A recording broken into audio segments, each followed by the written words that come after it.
परमात्म्याची आराधना करणारी खूप पतिव्रता स्त्री होती।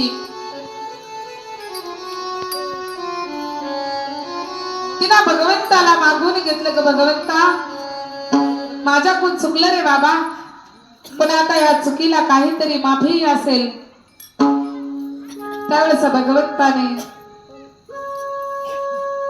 कशा परुषीने उशाप दिला, जरी राक्षस तुझ्या पोटाला आले जातील तर भगवान परमात्म्याशी सामना करतील, भगवान परमात्म्याच्या दारातच राहतील, लढतील तर भगवंता सोबतच लढतील, असे तुझ्या पोटी येतील।